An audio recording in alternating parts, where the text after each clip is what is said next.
शैतान को जब ये पता चला कि हजरत आदम अलैहिस्सलाम को जन्नत के तमाम मेवे खाने की इजाजत मिल चुकी है, लेकिन शजरे ममनुआ यानी गंदम दाने को खाने से मना फरमाया गया है, तो जमीन से आलम बाला की तरफ रवाना हुआ। जन्नत में शैतान का दाखिला ममनू था, लेकिन 3 इसमें आजम याद थे कि जिसका विर्द करने की वजह से उसको ये ताकत हासिल हो गई कि वो आसमान अव्वल से 7वें आसमान तक पहुंच सके।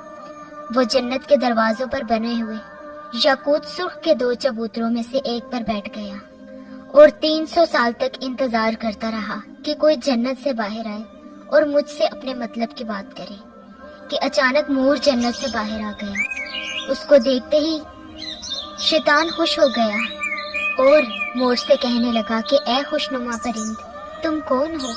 मोर ने जवाब दिया कि मैं मोर हूँ, तुम अपना तारुफ करवाओ। शैतान ने कहा कि मैं आलम करोपिया का एक फरिश्ता हूँ और एक लम्हे के लिए भी अल्लाह की याद से गाफिल नहीं हूँ। मैं चाहता हूँ कि जन्नत के अंदर जाऊँ और वहाँ की नेमतों का अपनी आंखों से मुशाहिदा करूँ। अगर तुम मुझे जन्नत के अंदर ले चलो तो मैं तुम्हें 3 बातें बताऊंगा, जिसके इवज में तुम्हें अब्दी जिंदगी हासिल हो जाएगी, तुम्हें बुढ़ापा और बीमारी नहीं आएगी और तुम हमेशा जन्नत में ही रहोगे। लिहाजा लालच में आकर मोर ने कहा कि मुझ में तो इतनी ताकत नहीं है कि मैं तुम्हें जन्नत में ले जाऊं, लेकिन एक सांप मेरा दोस्त है, वो शायद तुम्हारी कोई मदद कर सके। ये कहकर मोर सांप के पास आया और सांप को सारा माजरा सुनाया। सांप भी शैतान की गुफ्तगू से खुश हुआ और उसे अपने मुंह में छुपाकर जन्नत में दाखिल होने में कामयाब हो गया और शजरे ममनुआ के पास पहुंचा दिया।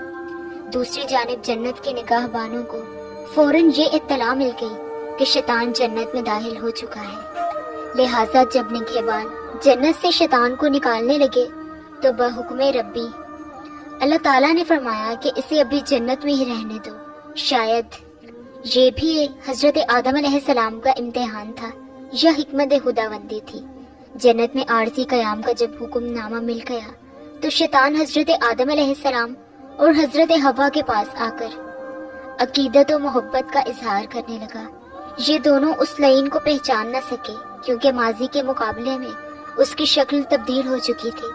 उसने हजरत आदम अलैहिस्सलाम से कहा कि मैं चाहता हूँ कि आप हमेशा जन्नत में इसी तरह खुश व खुर्रम जिंदगी गुजारते रहें। बस हजरत आदम अलैहिस्सलाम शैतान की बातें सुनकर गहरी सोच में डूब गए।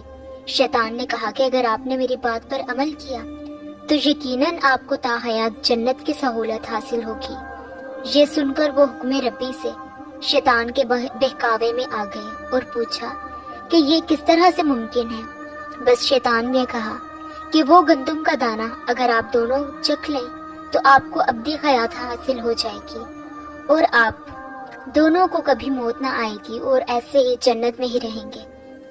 ये सुनकर हजरत आदम अलैहिस्सलाम के दिल में रुझान पैदा हो गया, लेकिन उनके दिल में अल्लाह की नाफरमानी का खौफ गालिब आ गया, जबकि बीबी हवा शैतान की बातों में आ गई। लिहाजा उनके कहने पर दोनों ने उस शजरे ममनुआ को चख लिया, जिससे दोनों बेलिबास हो गए। बस अल्लाह के हुक्म पर फरिश्तों ने हजरत आदम अलैहिस्सलाम को कोहे सरांदीप यानी श्रीलंका के करीब और बीबी हवा को जद्दा के जमीन पर जा उतारा। शैतान को जन्नत से हजरत आदम अलैहिस्सलाम को सजदा ना करने पर निकाला गया था। जन्नत में हर आसाइश मौजूद थी, पर हजरत आदम अलैहिस्सलाम खुश थे मगर तन्हा रहा करते थे। फिर अल्लाह ने उनकी तन्हाई को खत्म करने के लिए उनकी पसली से बीबी हवा को पैदा फरमाया। दोनों एक साथ रहने लगे। अल्लाह ने उन्हें एक खास फल के करीब जाने से मना फरमाया और कहा कि अगर तुमने इसे खा लिया तो जालिमों में से शुमार हो जाओगे। उसी जन्नत में मोर और सांप भी रहते थे। वो जन्नत से बाहर भी आया जाया करते थे। एक दिन शैतान ने उन्हें रोक कर कहा कि मुझे भी जन्नत में ले जाओ। बस मोर ने कहा कि अल्लाह ने हमें मना फरमाया है। उसने जज्बाती वास्ते देना शुरू कर दिए। फिर सांप ने उसे कहा कि तुम सांप बन जाओ और मोर तुम्हें निगल लेगा और जन्नत में जाकर उगल देगा। बस सांप जन्नत में दाखिल हो गया तो उसके सांप के मुंह से निहायत ही खूबसूरत और दिलकश खुशबू आया करती थी और उसके पाँव भी होते थे। और मोर कि जिसे آج کل کی خوبصورتی میں دیکھا جاتا ہے وہ اپنے اس حسن سے کئی زیادہ گنا خوبصورت اور دلکش تھا۔ اس کے پاؤں اس کے پروں سے بھی زیادہ حسین اور باکمال ہوا کرتے تھے۔ بس مور نے اسے نگل لیا اور جنت میں جا کے شیطان کو اگل لیا۔ بس شیطان جنت میں حضرت آدم علیہ السلام اور حضرت حوا سے ملا اور انہیں اس پھل کے بارے میں بہکانے لگا کہ جس سے اللہ تعالیٰ نے انہیں منع فرمایا تھا۔ ایک مرتبہ حضرت آدم علیہ السلام سو رہے تھے کہ شیطان بی بی حوا کے پاس گیا اور انہیں پھر سے اس پھل کے بارے میں بہکانے لگا۔ بالآخر بی بی حوا اس درخت کی طرف چلی گئی اور وہ پھل تناول کر لیا۔ جب حضرت آدم علیہ السلام بیدار ہوئے تو اصرار کر کے انہیں بھی پھل کھلا دیا گیا۔ بس ان کے جسم سے بھی جنت کا لباس غائب ہو گیا۔ تب انہیں بہت شرمندگی محسوس ہوئی اور اللہ سے رو رو کر معافیاں طلب کرنے لگے۔ اللہ نے انہیں جنت سے نکال دیا اور ایک مخصوص وقت تک زمین پر رکھ دیا کہ جن پاؤں سے مور شیطان کو جنت میں لے کر آیا تھا اس کے پاؤں بدصورت بنا دیے، اور جس منہ سے سانپ نے یہ مشورہ دیا تھا اس کے منہ کی خوشبو چھین کر اس کے منہ میں زہر بھر کر جنت سے باہر نکال پھینکا۔